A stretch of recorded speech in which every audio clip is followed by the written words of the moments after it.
नवनवीन व्हिडिओ पाहण्यासाठी व आमच्या सोबत राहण्यासाठी चॅनलला सबस्क्राइब करायला विसरू नका।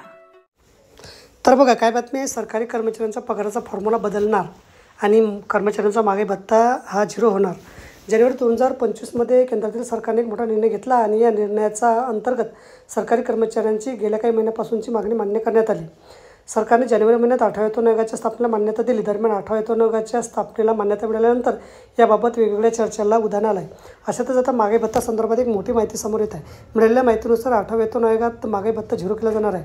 दरम्यान आज आपण याबाबतची डिटेल माहिती जाणून घेणार आहोत। सध्याच्या 7व्या वेतन आयोग जानेवारी 2016 पासून लागू आहे। आतापर्यंत इतिहास पाहिला तर प्रत्येक 10 वर्षांनी नवीन वेतन आयोग लागू होतो। यानुसार नवीन वेतन आयोग हा 1 जानेवारी 2026 पासून लागू होण्याची शक्यता आहे। सर्वप्रथम नवीन वेतन आयोग केंद्रातील कर्मचाऱ्यांना लागू होईल, त्यानंतर राज्य कर्मचाऱ्यांना राज्य सरकारकडून नवा वेतन आयोग लागू केला जाणार आहे।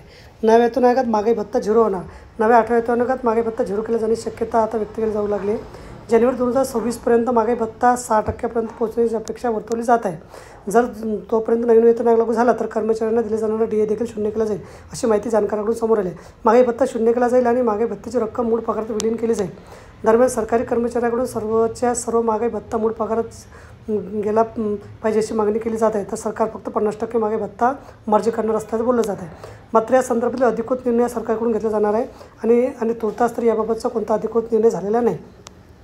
महागाई भत्ता विलीन करण्यासोबतच नवीन वेतन आयोगात महागाई मोजण्यासाठी आधार वर्ष देखील बदलू शकते अशी सुद्धा चर्चा आहे। तर बघा अशा प्रकारे अत्यंत महत्त्वाची माहिती आपल्याला समजली असेल। व्हिडिओ सुद्धा आवडला असेल लाईक करा आणि शेअर करायला विसरू नका। धन्यवाद।